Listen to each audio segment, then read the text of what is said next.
ಆಕಾಶವಾಣಿ ಮೈಸೂರು.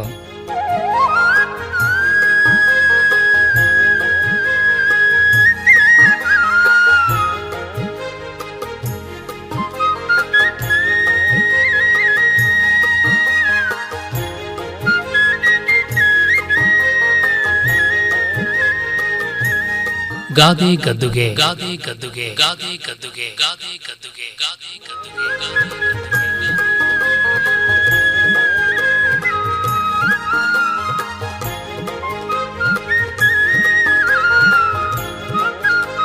ರಚನೆ ಹಾಗೂ ಪ್ರಸ್ತುತಿ ಡಾಕ್ಟರ್ MS ವಿಜಯ ಹರನ್. ಖಂಡಗ ಹಾಲ್ಗೆ ತೊಟ್ಟ ಹೆಪ್ಪು.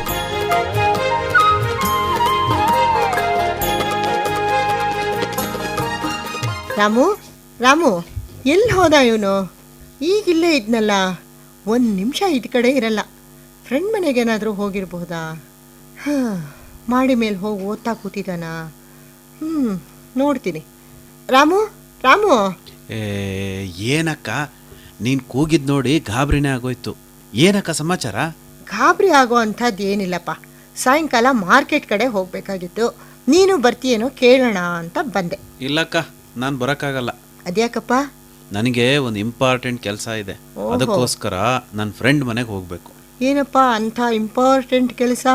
ಅಕ್ಕ, ನಾವು ಫ್ರೆಂಡ್ಸ್ ಎಲ್ಲ ಸೇರಿ ಈ ವರ್ಷದ ಕ್ಲಾಸ್ ಸೋಷಿಯಲ್ಸ್ನ ತುಂಬ ಗ್ರ್ಯಾಂಡಾಗಿ ತುಂಬ ಚೆನ್ನಾಗಿ ಸೆಲೆಬ್ರೇಟ್ ಮಾಡಬೇಕು ಅಂತ ಪ್ಲಾನ್ ಮಾಡಿದ್ವಿ. ನಮ್ಮ ಕ್ಲಾಸ್ನಲ್ಲಿರೋ ಹುಡುಗಿರು ಕೂಡ ಇದಕ್ಕೆಲ್ಲ ಒಪ್ಪಿದ್ರು ಕಣಕ್ಕ. ಕೆಲವರು ಹಾಡು ಹೇಳ್ತೀನಿ ಅಂದ್ರು, ಇನ್ ಕೆಲವರು ನಾಟಕ ಮಾಡ್ತೀನಿ ಅಂದ್ರು. ತುಂಬಾನೇ ಖುಷಿಯಾಗಿದ್ರು. ನಾವು ದುಡ್ಡು ವಸೂಲಿ ಮಾಡಿದ್ವಿ. ಮತ್ತಿನ್ನೇನು, ಭರ್ಜರಿ ಸೆಟ್ ಹಾಕಿ ಜಮ್ ಜಮ್ ಅಂತ ಫಂಕ್ಷನ್ ಮಾಡೋದಲ್ವಾ? ಅಯ್ಯೋ ಅಕ್ಕ, ಅಷ್ಟರಲ್ಲಿ ಒಬ್ಬ ಹುಡುಗ ಏನ್ ಮಾಡ್ದ ಗೊತ್ತಾ? ಈ ಹುಡುಗರದ್ದೆಲ್ಲ ದುರುದ್ದೇಶ ಇದೆ. ಫಂಕ್ಷನ್ ಸುಮ್ಮನೆ ಹೆಸರಿಗೆ ಸುಲಿಗೆ ಮಾಡೋದು, ಡ್ರಿಂಕ್ಸ್ಗೆ ಅದಕ್ಕೆ ಇದಕ್ಕೆ ಅಂತ ಮಜಾ ಮಾಡೋದು. ಅದಕ್ಕಾಗಿ ಎಲ್ಲರಿಂದ ದುಡ್ಡನ್ನ ವಸೂಲಿ ಮಾಡ್ತಾ ಇದ್ದಾರೆ. ಹಾಗೆ ಹೀಗೆ ಅಂತ ಇಲ್ದೆ ಇರೋದನ್ನೆಲ್ಲ ಸ್ಪ್ರೆಡ್ ಮಾಡಿ ಫಂಕ್ಷನ್ ನಿಂತು ಹೋಗೋ ಹಾಗೆ ಮಾಡಿದನಕ್ಕ. ಖಂಡಗ ಹಾಲ್ಗೆ ತೊಟ್ಟ ಹೆಪ್ಪು ಅನ್ನೋ ಹಾಗೆ ಎಲ್ಲರ ಮನಸ್ಸಿನಲ್ಲಿ ಹುಳಿ ಹಿಂಡ್ದ ಅನ್ನೋ. ಅಕ್ಕ ಅಕ್ಕ, ನನ್ನ ಫ್ರೆಂಡ್ ಒಬ್ಬ ಕೂಡ ಖಂಡ್ಗ ಹಾಲ್ಗೆ ತೊಟ್ಟ ಹೆಪ್ಪು ಅನ್ನೋ ಗಾದೆನ ಇವತ್ತು ಬಳಸಿ ಮಾತಾಡ್ದ. ಬೆಳಗ್ಗೆ ನೋಡಿದ್ರೆ ಚಿಕ್ಕಮ್ಮನೂ ಯಾರ ಬಗ್ಗೆನೂ ಇದೇ ಗಾದೆ ಬಳಸಿ ಮಾತಾಡ್ತಾ ಇದ್ರು. ಅಕ್ಕ, ಏನಕ್ಕ ಈ ಖಂಡ್ಗ ಹಾಲ್ಗೆ ತೊಟ್ಟ ಹೆಪ್ಪು ಅನ್ನೋ ಗಾದೆ ಅಂತರಂಗ ಬಹಿರಂಗ ಎಲ್ಲ? ರಾಮು, ಈ ಗಾದೆ ಬಹಿರಂಗದ ಅರ್ಥ ಎಲ್ರಿಗೂ ಗೊತ್ತಾಗೋ ಹಾಗೆ ಇದೆ. ಖಂಡ್ಗ ಹಾಲಿಗೆ ತೊಟ್ಟು ಹೆಪ್ಪು ಅಂತ ಅಂದ್ರೆ ಹಾಲು 1 ಲೋಟ ಇರಲಿ, 1 ಲೀಟರ್ ಇರಲಿ, 10 ಲೀಟರ್ ಇರಲಿ, ಅಥವಾ ಒಂದು ಖಂಡ್ಗ ಇರಲಿ. ಖಂಡ್ಗ ಅಂದ್ರೆ ಒಂದು ದೊಡ್ಡ ಪ್ರಮಾಣದ ಅಳತೆದು, ಆಯ್ತಾ? ನೀನ್ ನೋಡಿರ್ಬೋದು ಖಂಡ್ಗ ಪಾತ್ರೆ ಎಲ್ಲಾನು ಅಲ್ವಾ? ಅದು ಸ್ವರೂಪ ಬದಲಿಸಿ ಮೊಸರಾಗಬೇಕಾದ್ರೆ 1 ತೊಟ್ಟು ಹೆಪ್ಪು ಅಂದ್ರೆ ಸ್ವಲ್ಪ 1-2 ಚಮಚೆ ಅಷ್ಟು ಹೆಪ್ಪು ಹುಳಿ ಸಾಕು ಅಂತ. ಮತ್ತೆ ಇದಕ್ಕೂ ಮನುಷ್ಯರ ವರ್ತನೆಗೂ ಯಾಕೆ ಹೋಲಿಸ್ತಾರಕ್ಕ?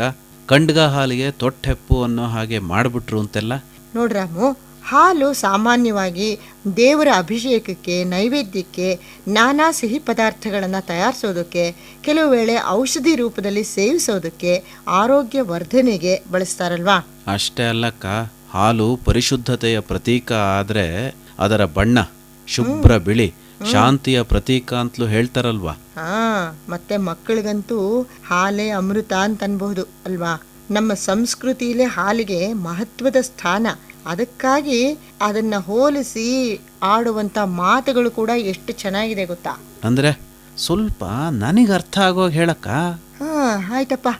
ಈಗ ಹಿರಿಯರು ಮಾತಾಡ್ತಾ ಹೇಳ್ತಾರಲ್ಲ, ಅಪ್ಪ ಅವನ ಮನಸ್ಸು ಹಾಲಿನಂಥ ಮನಸ್ಸು, ಅವ್ರ ಸಂಸಾರ ಎಷ್ಟು ಚೆನ್ನಾಗಿದೆ, ಹಾಲು ಜೇನಿನ ಹಾಗೆ, ಆ ಹುಡುಗಿ ನೋಡಕ್ಕೆ ಎಷ್ಟು ಚೆನ್ನಾಗಿದ್ದಾಳೆ ಅಂತೀಯ, ಹಾಲಿನಂಥ ಮೈ ಬಣ್ಣ ಅಂತೆಲ್ಲ ನೀ ಕೇಳಿಲ್ವಾ? ಮತ್ತೆ ಬೆಳ್ಳಗಿರೋದೆಲ್ಲ ಹಾಲು ಅಂತ ನಂಬಿ ಬಿಡಬೇಡ ಅಂತ ಎಚ್ಚರಿಕೆ ಮಾತುಗಳನ್ನು ಹೇಳ್ತಾರಲ್ವಾ? ಅಂದ್ರೆ ನೋಡಕ್ಕೆ ಥಳಕಾಗಿ ನಂಬಿಸೋ ಹಾಗೆ ಮಾತಾಡೋರೆಲ್ಲ ಹೃದಯದಿಂದ ಒಳ್ಳೆಯವರಾಗಿರೋದಿಲ್ಲ.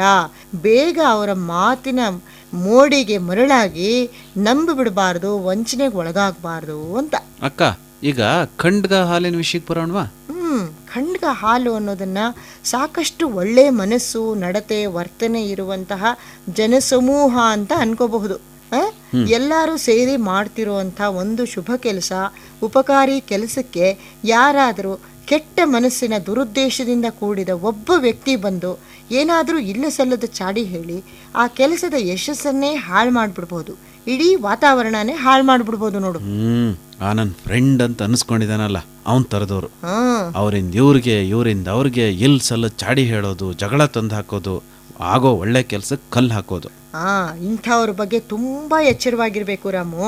ಅಕ್ಕ, ಚಿಕ್ಕಮ್ಮ ಹೇಳ್ತಿದ್ರು ಅಳಿಯ ಮನೆ ತೊಳಿಯ ಅಂತ ಗಾದೆ ಇದೆಯಲ್ಲ, ಆತರ ಒಬ್ಬ ಅಳಿಯ ಏನ್ ಮಾಡದಂತೆ ಗೊತ್ತಾ, ನಾದಿನಿ ಮದುವೆನೆ ನಿಲ್ಲಿಸ್ಬಿಟ್ಟು ಮನೆ ಮುರುಕು ಕೆಲಸ ಮಾಡ್ಬಿಟ್ನಂತೆ ಕಣಕ್ಕ. ಛೇ ಮನೆ ಹಾಳ, ಎಂಥ ಕೆಟ್ಟ ಮನುಷ್ಯ ಅಲ್ವೇನಕ್ಕ. ಇಂಥವ್ರ ಬಗ್ಗೆ ಗೊತ್ತಿದ್ದಾಗಲೇ ಜನ ಅನ್ನೋದು, ಬಂದ್ರು ಹೇಳಿ ಹಿಂಡೋಕೆ ಖಂಡ್ಗ ಹಾಲಕ್ಕೆ ತೊಟ್ಟು ಹೆಪ್ಪು ಅನ್ನೋ ಹಾಗೆ. ಇವ್ರನ್ನ ಯಾರಿಲ್ಲಿ ಕರೆದೋರು ಹಾಗೆ ಹೀಗೆ ಅಂತ.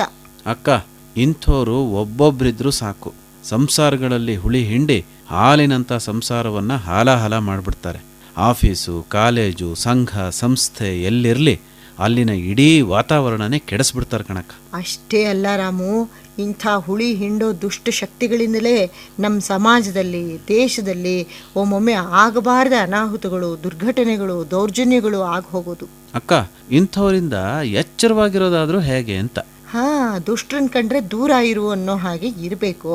ಆದ್ರೆ ದುಷ್ಟತನ ಗೊತ್ತಾದ ಮೇಲೆ ತಾನೇ ದೂರ ಇರಬಹುದು. ಹೌದಕ್ಕ, ಒಳೊಳಗೆ ಕೆಟ್ಟತನ ಮಾಡಿ ಮೇಲ್ ನಾಟಕ ಮಾಡೋರ್ ಬಗ್ಗೆ ತಿಳ್ಕೊಳ್ಳೋದೇ ಕಷ್ಟ ಅಲ್ವಾ. ಗೋಮುಖ ವ್ಯಾಘ್ರಗಳ ರೀತಿ ಇವರು. ಮತ್ತೆ ಚಾಡಿ ಮಾತುಗಳನ್ನ ಕೇಳಿದಾಗ ಪ್ರತ್ಯಕ್ಷ ಕಂಡ್ರು ಪ್ರಮಾಣಿಸಿ ನೋಡು ಅಂತಾರಲ್ಲ, ಹಾಗೆ ಅದರ ಸಾಧಕ ಬಾಧಕಗಳನ್ನ ಪರಿಶೀಲಿಸಿ ನೋಡಿ ನಿರ್ಧಾರಕ್ಕೆ ಬರಬೇಕು ಅಲ್ವೇನಕ್ಕ. ಖಂಡಿತ. ನಡೆ ನುಡಿಲಿ ನೇರ ವ್ಯವಹಾರ ಇರಬೇಕು.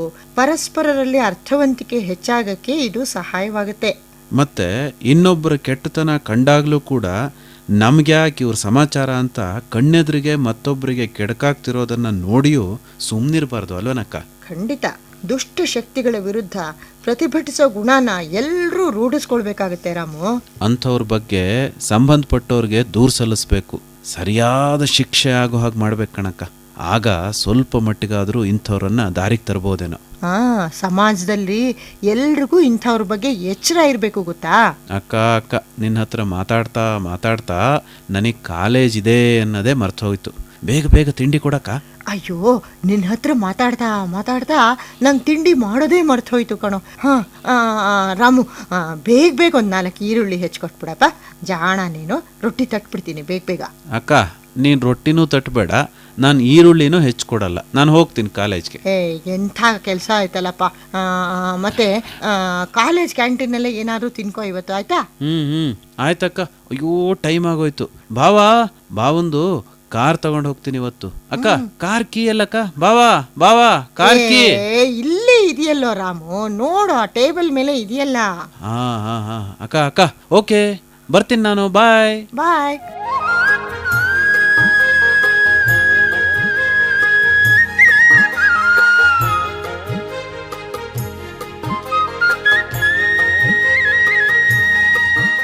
ಗಾದೆ ಗದ್ದುಗೆ ಕೇಳುತ್ತಿದ್ದೀರಿ.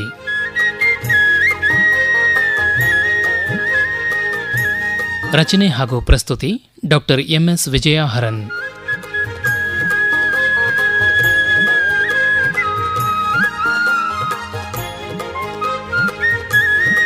ನಿರೂಪಣೆ N ಕೇಶವಮೂರ್ತಿ.